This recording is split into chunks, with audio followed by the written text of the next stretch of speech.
Yeah, thank you so much for coming. Welcome, everyone. Yeah, if you're wondering about incremental processing on Hadoop, this is the same talk. The title has been rehashed a little bit, but it's the same thing. So yeah. I wanted to just go over a problem that we had and go over some design concepts that led us to build Hudi. So we are going to focus on why we needed to build our own stuff and why we chose Spark to do that. So that's going to be the big theme. All right, so let's be super clear about the problem, right?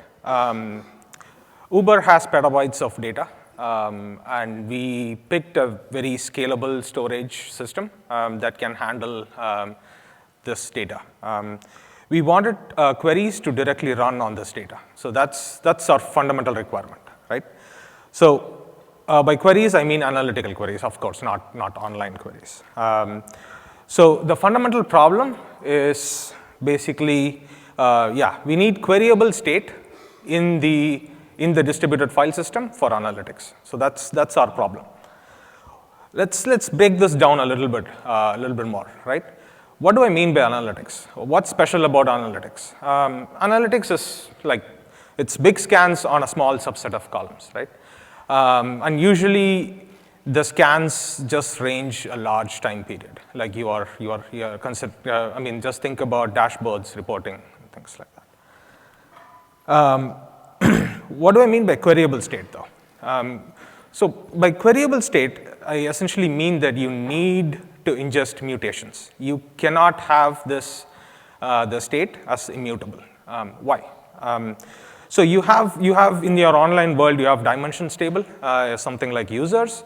You would want to join that with the other queries, with the other tables. So you want that state replicated in your DFS. Even the fact tables, like trips, it can get super large, right? I mean, if you're just going to have a record of everything that changed, it's going to get super large. We need some kind of a materialized view. So that's queryable state for anybody to directly query on it. Late arriving data complicates a lot of things, right? Until recently, we used to just ignore late arriving data. We just did not differentiate between event and processing time. But that becomes critical when you're thinking about not approximations, but having it exact.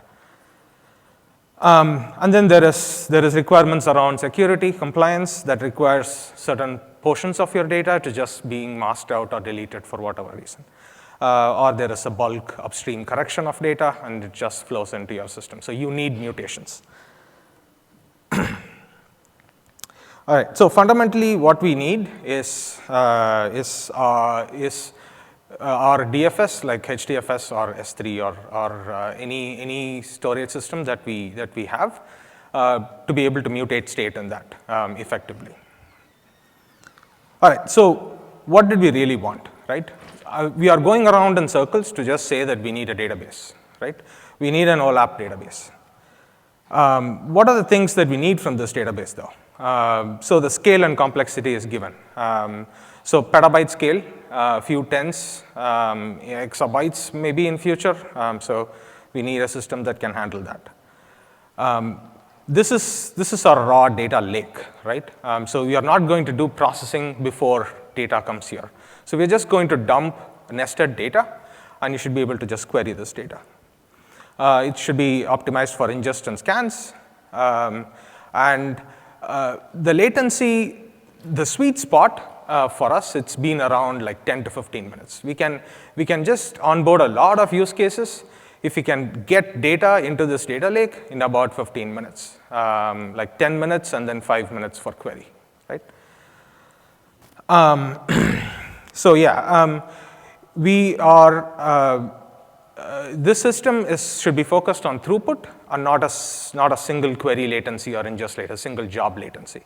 It's more concerned about throughput. There are going to be lots of users accessing data, putting data in, running machine learning jobs. So you are really optimizing this for throughput.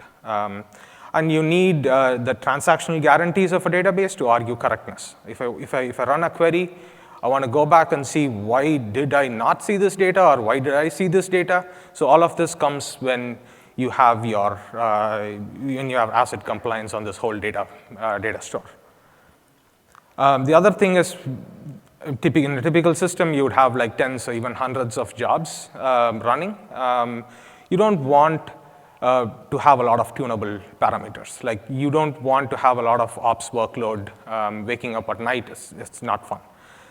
So it should handle skews. It should be able to scale automatically with the load that's coming in. It should be able to recover, at least from intermittent failures. And then it should have the goodness of a particular database, any specific database, right? I mean, it should be able to roll back recent things that we did to that database management system, and it should go back to a specific point in time if we need to apply the incrementals again. So this is what we want. We look at what are the options today if you want something like this, right? I mean, why we are not able to just use something off the shelf. So RDBMS doesn't scale to petabytes, and most RDBMS just have a tight coupling between compute and storage, and you just don't get the elasticity of compute. The new SQL, NoSQL databases, typically LSM based, you don't have the required scan performance. A single row, there is no theoretical limit on how many files you have to read to get a single row. So scans usually are pretty bad for most recent data. And there are considerable operations involved, like tuning for compactions, region splittings. It's complex to maintain a large cluster. Could we just say hack around it, right? Can we store data in LSM, take a snapshot, and dump it into our DFS once in a while in a nice analytical optimized fashion, and then run our queries on it? The latency for this doesn't fit the bill. We talked about 10 minutes latency. You can never do that with this. Even if we are having some kind of a watermark, let's say your data set is time-based, and you have some kind of a watermark, you are doing approximations in that case. So you are ignoring all updates that go back, let's say, 7 days, before 7 days.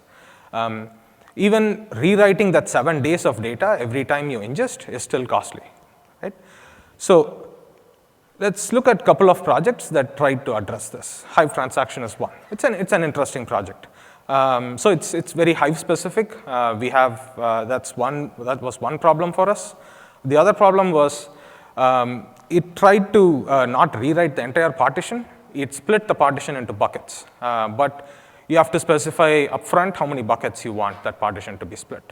So tuning that hash bucketing strategy is a pain again. So Apache Kudu, it's also a very interesting project. But that brings a whole new storage layer into our system. And it kind of complicates the ecosystem support as well. Because there is a new storage layer, you have to now make sure that all your existing systems now work well with that system. All right. So now that we know that we don't really have exactly what we need, let's go ahead and build one, right? What do we need to build such a data store, right? We have about 20 minutes. Let's try to do that. One code that kind of stuck with me for a while is a good software engineer kind of engineers the illusion of simplicity. Nothing is simple, right? I mean, especially in database system. The defaults are always good, and you just create the illusion of simplicity. All right. So before we jump into some implementation details of how we are going to design the system, let's look at I like to look at this triangle. This is a paper released by academics in Harvard. It's called as RUM conjecture. So what you have on the three edges is basically you can have your data store for read optimized or write optimized or space optimized. So the conjecture says that you pick 2 at the expense of 3, the third one.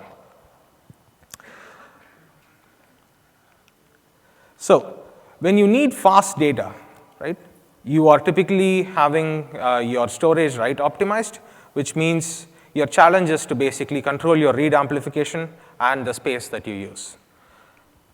For fast scans, you are optimizing it for read. You obviously have to control write amplification and ingestion cost, right? So before you start to write a system, I'd like to pick an area that I want to operate in this triangle, right? So for us, this is the triangle that we want to operate, right? We want to be more read focused so that we have a lot of analytical queries running on it. So we want to be read optimized. We also want to give an option to be write optimized for use cases that really require fast data, right? So the option, it's best to give the choice of where the client wants to be in this particular area that we operate, right? All right. So first thing is, let's pick a framework, right? Are we going to write our own storage server, or can we use Spark and DFS, right? So fundamentally, this comes down to our throughput versus latency discussion, right? Spark is a batch engine. It's a micro batch and a batch engine, which excels in throughput. It may not do as well in terms of latency, but that's not what we care about. The flexibility to go either batch or streaming, right? You implement it once, you can either ingest it as a batch process, or you can just go full on streaming, like mini batch or micro batch, sorry. We love the dynamic resource allocation in Spark. When you have a big DAG with lots of stages, each stage varies. The compute for each stage varies. So it's best to just give away resources when you don't need it and get resources when you have. So this multiplexes a lot of workloads for us. And also, writing our own storage server is incredibly complex, right? I mean, you have to worry about static partitioning or more strict partitioning. When you add more servers to the ecosystem, how do you repartition? And you have to worry about writing your own consensus. So these are hard problems to solve, which we can totally skip if we are using something like Spark. Scaling. So this Spark separates out compute and storage for us, right? So you can, if your workload is CPU bound, you can just throw more Spark executors and have your workload just scale elastically.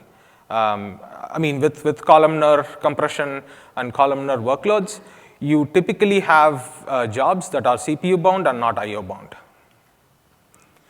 The concept of RDD as an application programmer or a server programmer, this is a good abstraction to think about, right? If I don't worry about failures of an RDD, how it is being computed, RDD in itself knows its lineage and it knows how to recover itself, right? Simplified API layer, structured streaming, data source. These gives you like a extremely simple API that a client can actually operate on. Yeah, the analogy here is basically you want to build a car. You can either go with a bunch of small pieces and you want to just make sure you engineer everything and build a car, or you can get a good solid base and just build the top piece where you want to just sit and write and just work with it. Cool. So we talked about correctness, the need for correctness. How do we achieve correctness? It's through ACID, right?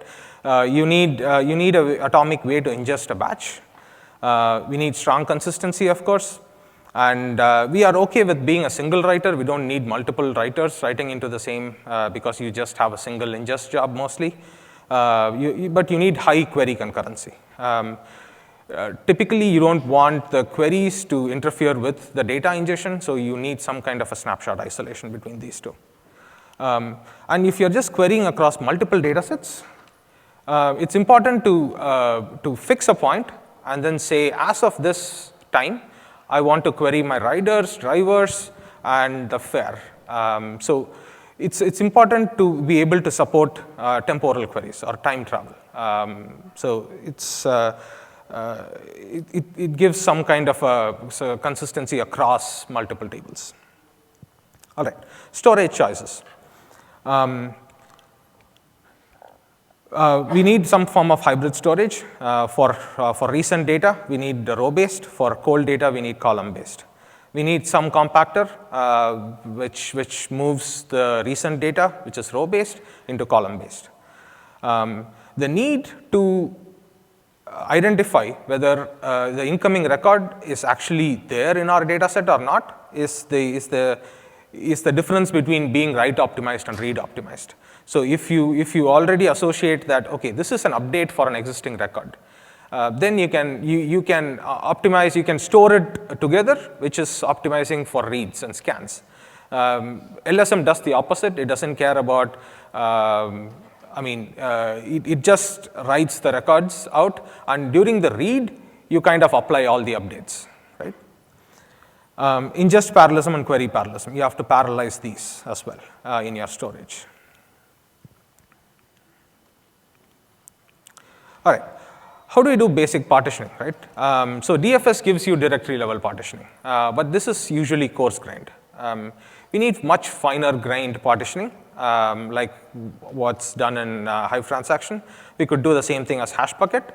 That works well for certain use cases, but for most other use cases, you need to be able to create partitions while you are ingesting the data, right? If there is new data coming into a partition, to a HDFS, to a date, then we want to create a new partition within that date.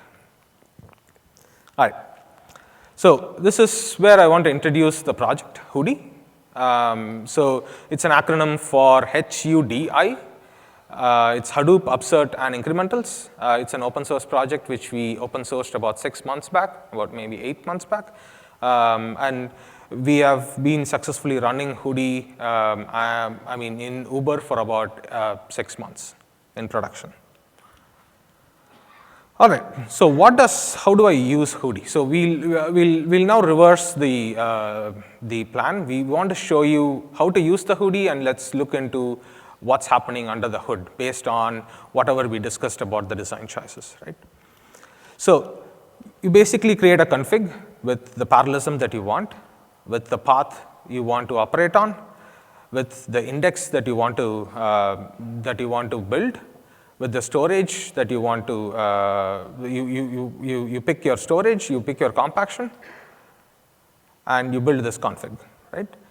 You have an RDD of HUDI records. It could be JSON data that's coming in. It could be any other data that's coming in.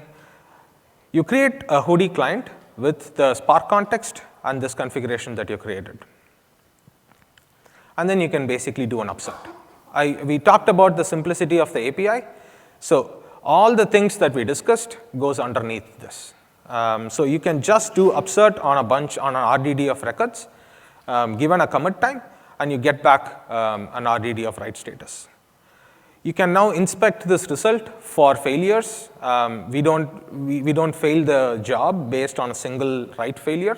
So you can decide after this is done, you can decide whether you want to go forward and commit. A commit would instantly publish all the data that you wrote in that RDD to the next query that runs. Or else you can do a rollback.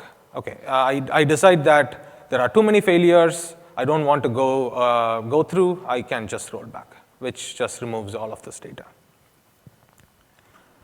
All right, so this is how our Spark DAG looks. This is actually a much simplified version. We have a lot more stages now, but this kind of shows you the basic picture, right? Everything is implemented as an RDD for us.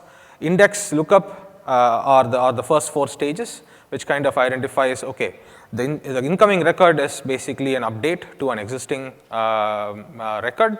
So it figures that out by looking up the index and tagging whether this belongs to an existing location or is it a new record. And the stage 6 and 7 is the actual writing part. It flushes out your columnar file or the log file to disk. All right, so in Hudi, the storage is basically, it's hybrid storage. You have the log-based, row-based log format. The data that is in the log format is serialized as Avro. You have basic functionality to append a block, to roll back a block, and to delete a block if you want to. And then there is, for older data, there is columnar file format. We didn't have to write our own format. We picked Apache Spark, which works quite well with a lot of query engines, so that the ecosystem support is kind of given. Apache Spark has all this goodness that has been implemented over the years, like predicate pushdown, columnar compression, and vectorized reading. The indexed.rd, we can either implement it as an embedded Bloom filter within the Parquet files and the log files, or this could be an external index where you can just store this in any key value store, HBase or Cassandra. So how does Hudi do the ACID compliance or the correctness, right? So you are just starting to write data. You are writing a bunch of files. You don't want the query to actually see these files, right? You publish all the files that you wrote based on a single commit file. We have a concept of commit file, which you just create a file atomically, and that publishes all the data that you wrote for that particular batch. The query isolation is provided by having multiple versions of the data file. So you have, let's say, a single file can have like 10 different versions. There are 10 different queries that are running that pick the different versions based on when they started. This is actually done with a query hook that's input format. So Spark SQL would hit the input format to pick the right version of that data file. So you are guaranteed to see data only ingested up to a certain point when the query started. So compaction, how does Hudi do how does Hudi does compaction? It's basically a background Spark job for us. We have to be careful about not appending to the log file when we are compacting that log file. So we have locking around this. And we have two types of compaction, minor and major. Minor is run as part of, it's run synchronously. Major is run asynchronously. Minor is typically compacting the log files to write a new log file, or it's IO bounded to actually write new columnar files as well. We kind of want to do our best effort to improve query performance here. Major is basically no log left behind. We just compact everything. All right. So now that we saw how to ingest data, let's look at how to query this data, right? So you should be familiar with creating a Spark session. Now we have three different views of this ingested data. So one is a real-time query. You can use, so the bold table name, hudi.tripsrt. So that's pointing to the same data, but it kind of merges the log format and the columnar format to provide a real-time view of the table. So the read-optimized view and the data source is work in progress, which simplifies even more, right? Yeah. So we talked about the rump conjecture, how we want to give the flexibility for a client to be at any point in the area that we operate. So this is how we do it. We have two different views: read optimized and real time. Read optimized picks only the columnar file. Real time basically merges both the log files and the columnar files. So if you want to like plot the real-time view and the read-optimized view on query execution time and latency, real-time is optimized for data latency, and the read-optimized view is optimized for the query execution. I'm just going to skip this. This is the same thing. I just wanted to go over basic logging. We discussed all of this. So so Hudi is a very young project. Like I said, we open sourced this about 6 months back. We'd love to for encouraging a good community support around this. We already have some good interest around taking this and running it inside their organization. Shopify has been using this to transform their database ingestion pipelines into Google Compute Storage. So you can engage with us on GitHub. We have a private Slack channel where we discuss a lot about the internals and how we want to use it. So if you're interested, just reach out to us. And Uber is also hiring for this specific project and also for other roles. We are hiring a senior person to work with us in Hudi. So if you're interested, that's the link. So we have a lot of future plans for this project. Specifically, we need to complete the data source implementation. We need structured streaming sync. We need to make sure the performance is on par for raw Parquet dataset with the Presto plugin or Impala. We want to invest to see if we can push the boundaries a little more with Spark caching and integration with Apache Arrow. So all of this is basically in the works. Cool. So yeah, questions?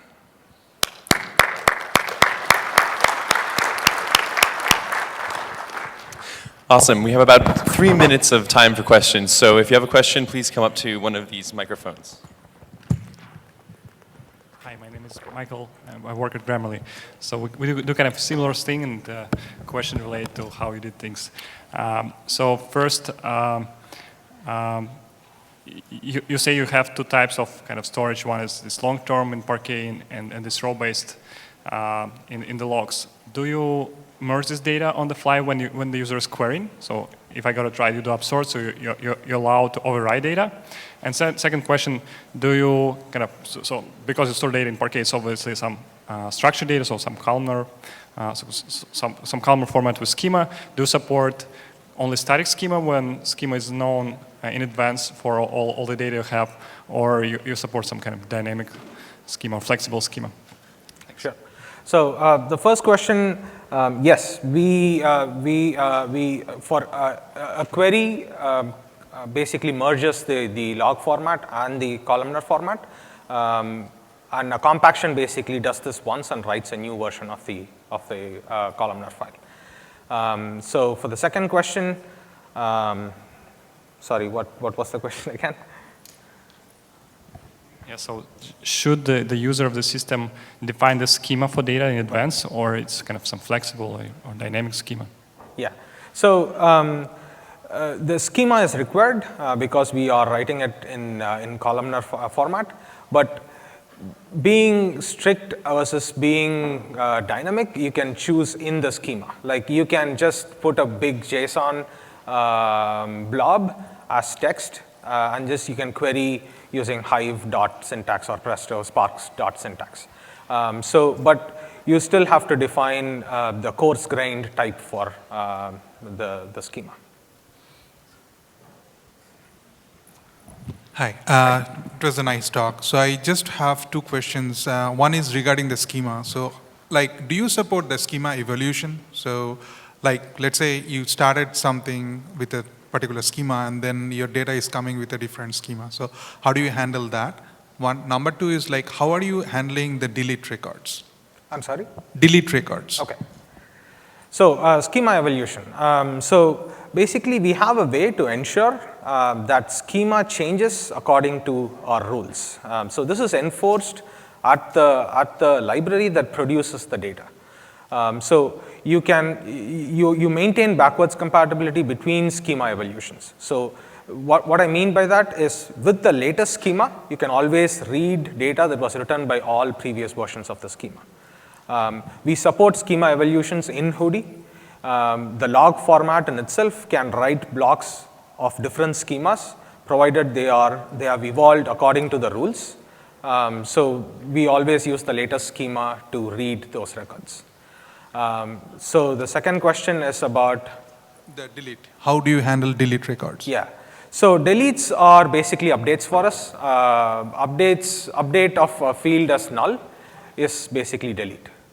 So if you want to delete a bunch of records, we just null out the values in them.